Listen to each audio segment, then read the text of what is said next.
What's going on, guys? This is Chandler Smith, and one of the biggest questions that I get asked is, Chandler, how much money do I need to get started investing in real estate?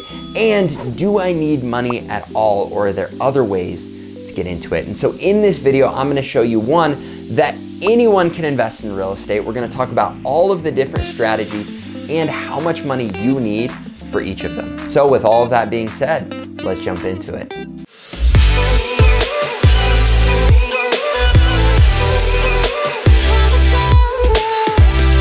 All right, guys, if you're new to the channel, I've been investing in real estate for the last 9 years. I currently own about $25 million worth of real estate, and that's made up of about 170 storage units and 162 units of residential real estate. Now, the reason that I share this with you is I've had the opportunity to invest in a lot of real estate. I've also had the opportunity to use a lot of different strategies to do it. And I know a lot of other people want to do the same thing. However, some of them have more money than others. Some of them don't have money at all. And so in this video, I'm gonna break down all of the different strategies that you can use to start investing in real estate and how much money you'll need for each of them. And I think you'll be surprised because some of them don't require any money at all.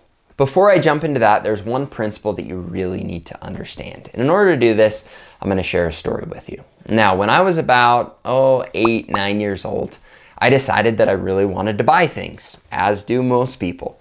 But I also realized that I didn't have a lot of funds. Now, my parents were usually willing to fund a lot of things in my life. However, they loved supporting me and making money so that I could fund those things for myself. When I was about 8 or 9 years old, I decided that I really wanted to make more money, because if I made more money, well, currently I wasn't making any money, but if I made money, I would be able to spend money and get more things that I wanted. I think we all understand that principle. So I went to my parents and I said, hey, what could I do to be able to make money? Now, there were chores around the house, but usually I just had to do those anyways because my parents would fund a lot of things in my life anyways. So they said, you know, you've got a couple different options. You could go out and do yard work, you could mow lawns. And then my dad brought up an idea that really grabbed me. Now, later on in life, I would go on to mow lawns and do yard work and do all of that other stuff to make money as well.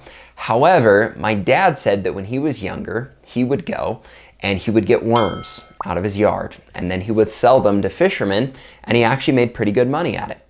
And the reason that I really liked this idea is all of the other ideas, well, the yard work idea I could go and do, but a lot of times it was hard to hustle up yard work. And mowing lawns, in order to mow lawns, you need a lawnmower, you need the equipment, you need the gas, and I didn't really have the money or that stuff at this point in my life. Nor do I think that my parents or anyone else wanted to trust me with all of that equipment as an 8 or 9 year old. And so this idea that my dad had of going and getting worms and selling them to fishermen made a lot of sense to me. So with that idea in mind, a business was born. The reason this business was so intriguing to me is because it had literally zero startup cost. You go out, you water the lawn extremely well, you wait until it gets dark, and then all of the worms come out and they're laying, just bathing out on top of the grass.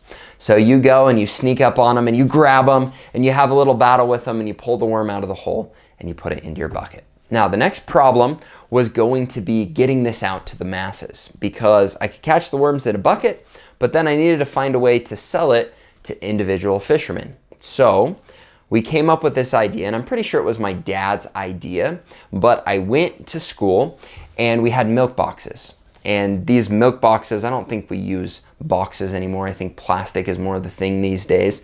But the boxes were such that people would drink their milk and they'd go throw them away. So I went to school and I brought a big plastic bag and I just collected the milk boxes at school. Now, some people were jerks. They just throw them in the trash just out of spite. For all of you that were jerks, you suck. Other people were just kind of gross. You'd find really weird stuff on these milk boxes, but it was okay. I'd just grab all the milk boxes, whether they handed them in my bucket or threw them in the trash. I'd just kind of sift through, and I filled up an entire bag worth of milk boxes. Now, actually, I think it's milk cartons. I don't know. Maybe I've been saying it wrong. You know what I mean. I took these back. I'd get a dozen worms that had been caught. I'd move them into the box and I started selling them. Now, luckily for me, there are lots of people that like to fish in Idaho. So pretty soon I started moving these pretty quickly, and I was making really good money doing this. Now, every night I'd go out, and one thing that I learned is that when I would go and pick the worms, they would fight really hard, and a lot of times they'd break in half or I'd have other issues.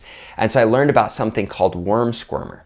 So once I'd caught a bunch of worms, once I'd put them in a lot of cartons with literally no expenses, the perfect business, zero expense business, I made enough money that then I went down to the store and I bought worm squirmer. Now, if you don't know what it is, essentially it makes all of these worms drunk and it makes a lot more of them come up. So you fill up this massive garbage can with water, you put in a little worm squirmer, you dump it, and now tons of worms come up, and they're not fighting you. They're like gasping for air up on top of the grass. So you grab them and you throw them in the bucket, and this kind of sped up my process. Well, it got to the point where I couldn't find enough fishermen for all of the worms that I was catching, and I found this business that would actually buy them off of me. So now I was catching tons of worms. I was putting them into massive buckets. I had a lot more than these little milk cartons, and I'd still do the milk carton thing on the side because they'd pay a premium for those. But then with all of these worms, I would take them into the store and they'd buy them by the pound.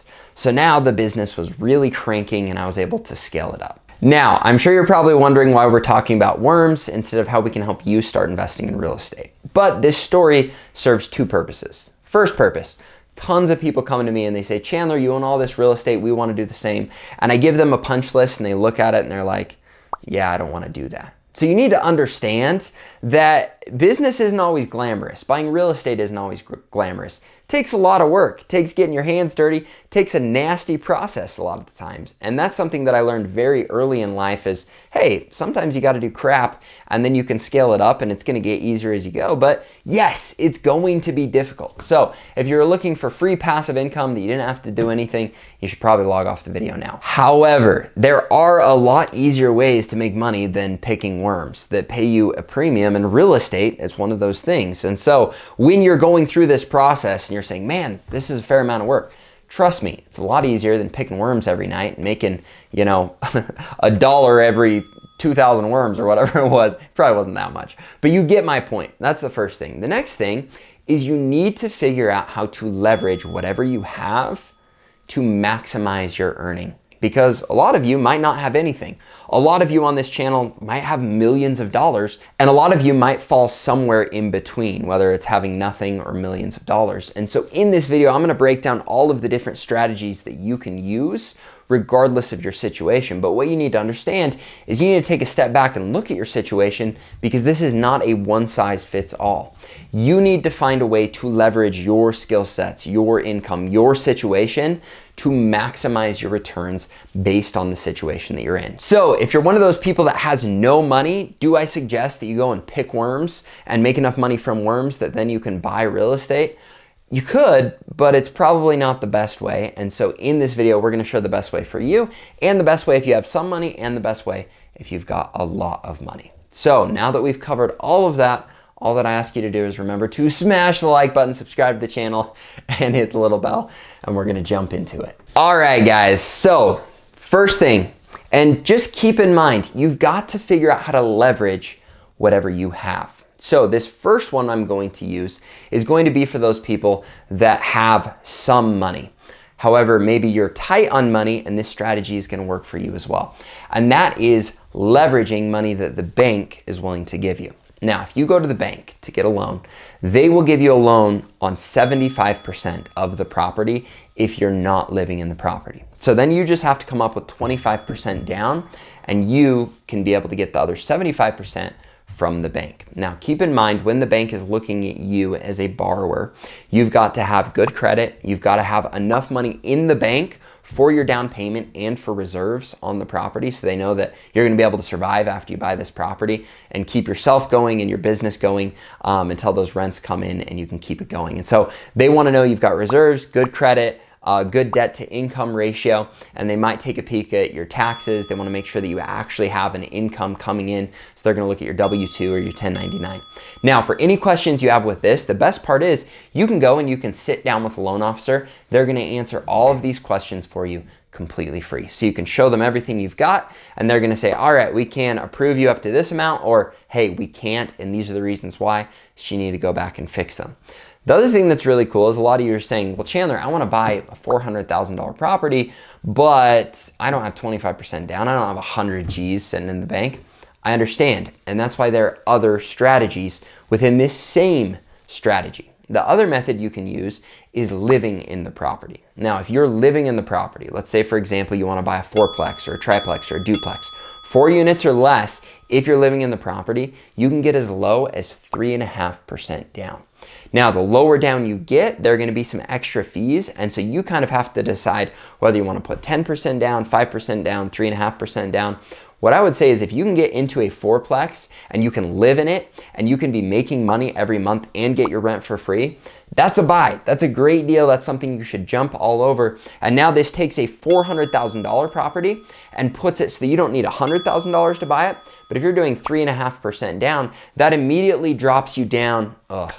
I need mental math with Yogi. We're gonna do the math really quick. 3.5% of $400,000 puts you at $14,000. $14,000 is all you would need to be able to buy a $400,000 property. Now you can probably find a duplex for $200,000. So if you want to get into a duplex, now you've cut that in half, you're looking at $7,000 that you need. Keep in mind, you need enough for the down payment, and they're going to ask you usually for 6 months reserves that they can see in your bank account. So once again, $7,000 isn't a ton for a duplex. That's pretty realistic. You're living in one of the units, so now you're living for free and someone else is hopefully able to cover your mortgage. This is an awesome deal and it doesn't require a lot of money. And who knows, maybe in your market, you're able to find a duplex for only $100,000 or $150,000 so that you can get into it for even less. The other option you've got is an even smaller property where you're just living in it. You buy a home for yourself, you live in it for a year, you move out, and now that's a rental. And now you just hop from house to house to house. This is also an option. Now with FHA loans, there are certain rules, and so you've got to stay in it for a certain period of time. That's why I usually push people towards buying multifamily properties so immediately they can start getting rents in. So this is the first thing to look at. Now, if you're one of those people that has no money and you're like, Chandler, what am I gonna do? This doesn't work. I especially don't have $7,000 sitting around and reserves. Or maybe you're one of those people that's like, hey, I don't have good enough credit to get approved. That's something you should just fix before you buy real estate, because if your credit sucks, it's probably because you have debt. And if you have debt, you should probably take care of that first, because it's hard to beat a 24% return by paying off your credit card and not paying 24% in interest every month. Just an idea. But if for some reason you can't get into it because you don't have enough money, there still are other options. We're going to talk about those next. One thing to keep in mind as we're going into this next strategy, with the strategy we just talked about, you're leveraging in a huge way because you're borrowing 75%, or in some cases, 96.5% if you're putting 3.5% down.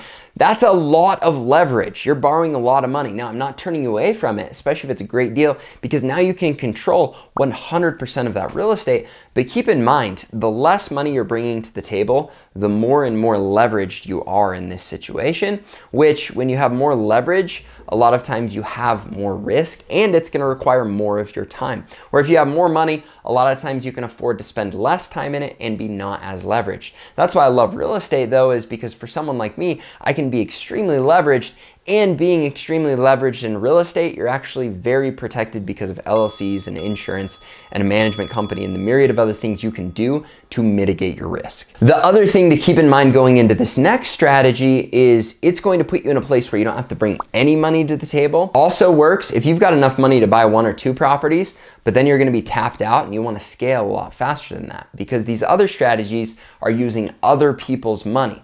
Now, the reason you want to keep your money in the bank is if all your money's gone, you're not going to be able to get approved for a loan. So for example, let's say you go in, you get a loan, you buy the property, you spend your money. Now you don't have enough reserves in your account to be able to get approved for another loan. So when you go to get approved, you're going to get denied even though you might have someone that wants to give you money. But if you leave the money in your account, let's say you do your first deal where you borrow money from someone else. You go into a 50-50 partnership where they provide the money, you're going to find the deal, you're going to take care of the deal, you're going to manage the deal, you're going to do all of that. You need to make sure that you keep your money in the bank. So you get approved, then you set up a partnership with them where you're going to use their money and bring it to close. The banks are kind of weird on this because, and again, this may change and it may not even work in your area, even though I think it should work everywhere, but they don't care so much where the money comes from at close. They just want to make sure that you personally have enough money so that you could do it. So if you go in, you buy the property, someone else brings in the money on closing days, now you still have everything you need to still get approved for future loans. The only change is now you also do have the loan, but if you structure things right, the income from that property will be able to count as income. It should offset your debt to income ratio so you can continue to get approved for more loans. This is another thing you're going to want to sit down with your loan officer and strategize and say, hey, here's my plan, here's what I want to do. But if you take this strategy, whether you have no money or some money, as long as you've got enough in your account to get approved for the loan, you can do a partnership, you can use someone else's money, then you're gonna move that into an LLC and now you're good to roll because you've been able to buy this property with your financing through the bank, but someone else's money on the down payment. The only catch for this situation with someone who has no money is you have to show the money in your account to get approved for the loan. So again, you're at this place where it's like, well, Chandler, I don't have enough money to be able to buy the property for a down and reserves. So even if I could get someone to lend me money or to go into a partnership with me, I'm still gonna be toast because I'm not gonna be able to get pre-approved for the loan for this property. And you're right, this is a very tricky situation. And this is where you've got two roads. You can either scale up, and what I mean by that is you can go and get a commercial loan. You can try and build a relationship with a bank. You can have them look at you and a partner, and then you bring whatever value you can to where the partner wants to give up ownership in that. You do a commercial loan which has worse financing, but it's worth it because now you can get ownership in a property. Now, this structure is really cool, but when you're starting out, it has a couple major roadblocks. The major roadblock is the fact that, first of all, who's gonna trust you if you have no money to your name to go and invest their money with you and then be willing to give you ownership in a property? Because you don't bring a whole lot of value. Now, you might be able to leverage history that, hey, I've worked as a property manager forever, or hey, I've worked as a banker and I really understand this, or hey, I've done X, Y, and Z. Whatever it is, you've got to find some form of leverage that you can use to take what, in my opinion, is not a lot, but make it enough to where someone would want to partner with you and then you go and get a commercial loan. I do not suggest starting this way because it's just tricky, it's hard, and there's a lot more money at play, there's a lot that you need to understand, and in my personal opinion, if you're in a place where you can't come up with enough to at least have, show the bank that you can get that $7,000 for a down payment and get enough for reserves and get your credit and debt to income ratio in a good place so you can start with the smaller deals, I just feel like it's probably not fair to expect anyone to give you money. Now, can you do it? You can, and there are ways to structure it, and I'm not gonna be able to cover them all in this video, but you can set up a fund, you can set up a syndication, you can set up a partnership, you can do all of these things with commercial lending. There's so many options for you to literally own real estate with no money. And even though I've got a fair amount of money, I'm actually thinking about doing this because it helps me to leverage my skill set. So for those of you that have already bought properties, you can get to the point where it's like, hey, my name's Chandler. I own $25 million worth of real estate. I've got lots of money in the bank. I've got great relationships with multiple banks. I know how to shop deals. So you, investor that doesn't know anything about real estate, give me your money. I'll go buy money with your real estate. We'll have a partnership. We'll both win big, and this is awesome. The problem with someone who has no money, no experience doing that is no one's gonna give them money. But if you can build up to this point, you can get to the point where you spend literally no money and you're charging fees and other stuff along the way where you're making money through the process and then owning an investment that's going to pay you passive income. So stay tuned if you're one of those people that's just sitting on money. I do plan on launching a syndication and maybe even a fund in the future. The difference between those two is a syndication is just for one property, where a fund is constantly buying multiple properties and you kind of have ownership over the whole thing. We're not gonna dive into all of that, but this gives you a very broad explanation. Now, I've covered all of the different ways that you can invest, but I'm going to re-go through them, and then I have one more extremely important point that you need to take to heart. So to recap, You could either get into it with 3.5% down. You could get into it with 5%, 10%, 25% if you're not living in the property. You could get in a scenario where you go and buy a property with 25% down using someone else's money because you bring value to the point where they're willing to give you the money, and then you can go and buy that property with 4 units or less. You can do the same thing with more units. And then by doing it that way, commercial lending focuses a lot more on the actual deal rather than your personal situation, especially if you have someone else that's involved in that deal that does have money and good credit and all of those things. So with that strategy, whether it's a syndication or fund or a partnership with commercial deals, that gives you the ability to get into real estate with literally no money. I pronounced literally really weird there, but you get the point. These are all of the different ways that you could potentially invest in real estate. Now, the only other thing I didn't cover is you could get a hard money loan, borrow the money, and find a way to go into a deal, refinance, pull that money out later, pay them back. That's another way you can get into it with no money. I haven't used that strategy because usually you're paying high interest and then you got to bank on the fact that you can pull that money out down the road. So another thing to keep in mind, if you know you have a massive value add property that you can go in, you can bump rents like crazy without a lot of renovation costs and refinance very quickly, then yes, that's another great option. So now time for the last point that I believe is the most important point. You need to understand that you could get into real estate regardless of how much money you have. However, I do believe there's something to be said for figuring out your own finances before you try to invest in real estate. It just doesn't make sense. Now, if you're tight, but you've at least been able to get enough reserves to buy a property and live in it, I think that's incredible because now you're not paying rent and your property is paying you. You're getting equity in that property because it's going up in value. Your tenants are paying down the loan for you, and it's just a win-win-win-win on top of all of the tax benefits that you get. But if you're one of those people that's sitting at home saying, Chandler, I don't have a job. I see you making all this money and doing all this cool stuff. I think I'd really like to do this whole real estate thing.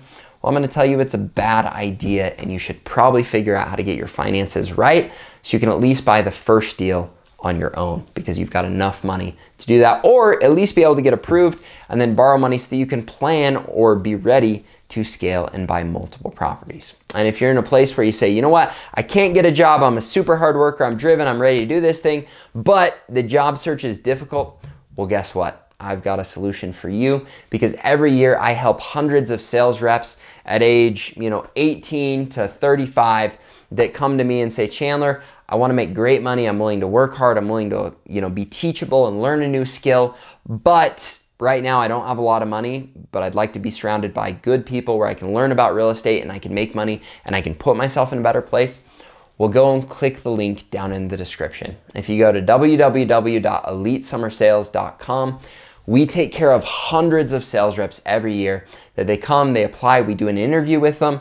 But if we think you're a hard worker, you're gonna get accepted for the job. And then you're gonna have to travel to somewhere else for a 4-month period in the summer, and you have an opportunity to make a ton of money and to train personally with me and some of my best people. So if that's something you're interested in because you want the money to start investing, click the link below and I'll look forward to being able to meet you, because if you do get accepted for that job, we're gonna give you an incredible experience this summer. Now, if I didn't answer any questions that you have, please let me know in the comments. I plowed through all of this information on all the different ways to invest. However, I love this video because for those of you out there that are like, hey, I want to invest, what can I do?